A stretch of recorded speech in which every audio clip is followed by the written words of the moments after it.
Quart d'heure petit ourson, deuxième édition.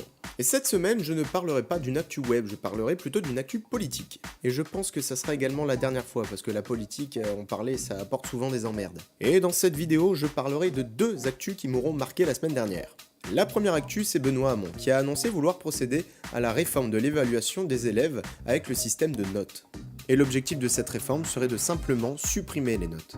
Système qui jusque-là aura permis d'évaluer les élèves tout en les mettant en compétition et en leur donnant leur niveau par rapport à une norme. Alors le but de cette réforme peut être louable en proposant de ne pas démoraliser les élèves en leur donnant de mauvaises notes. Et de là, on pourrait s'orienter vers un code de lettres, de niveau d'acquisition et même de couleurs. Ah bien sûr, comme ça au lieu de confondre les signes, ils auraient confondu les couleurs. Mais si on y réfléchit, pourquoi vouloir supprimer un système qui va guider la vie de ces futurs bambins ? Prenons par exemple le système de concours qui sélectionne les candidats uniquement en fonction de leurs notes. Beaucoup d'entreprises évaluent également leurs employés avec des notes. Bon, prenons le cas où cette réforme serait effective. Un élève n'aura donc plus de notes, mais un niveau. Reprenons pour ça le code couleur. Une couleur peut être distribuée à un groupe d'élèves en fonction de leurs résultats.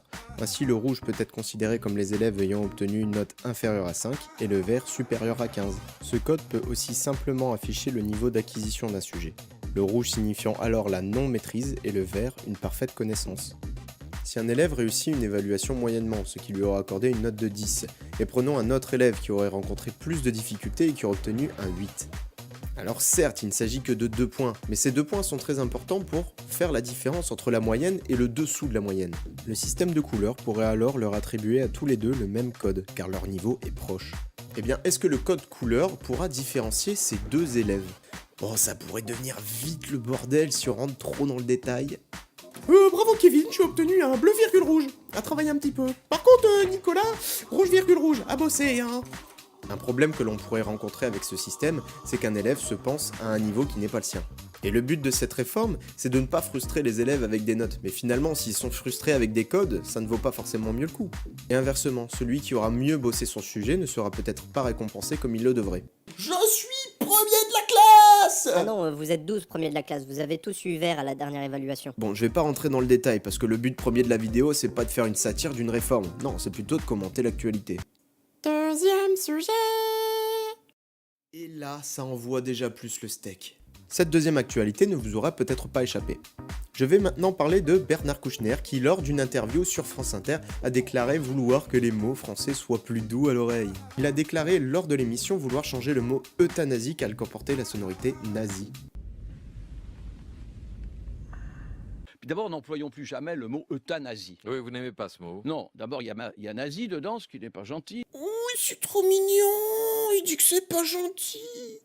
Et puis deuxièmement, on a tout de suite l'impression qu'il y a une agression, vous voyez, et qu'on va forcer les gens.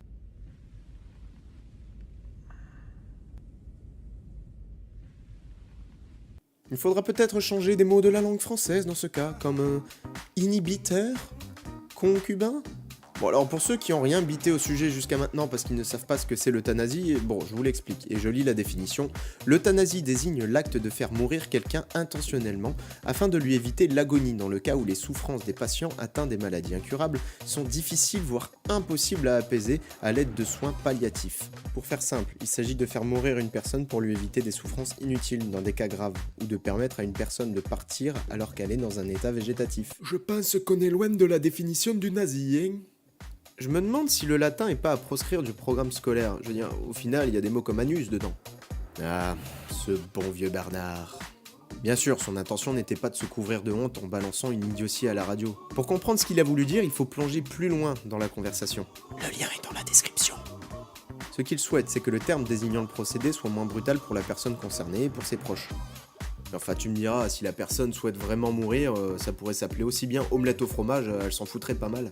Je pense même que ça pourrait être drôle. On parle de gens qui meurent là. Pardon, humour noir sans le vouloir. Bref, vous l'aurez compris.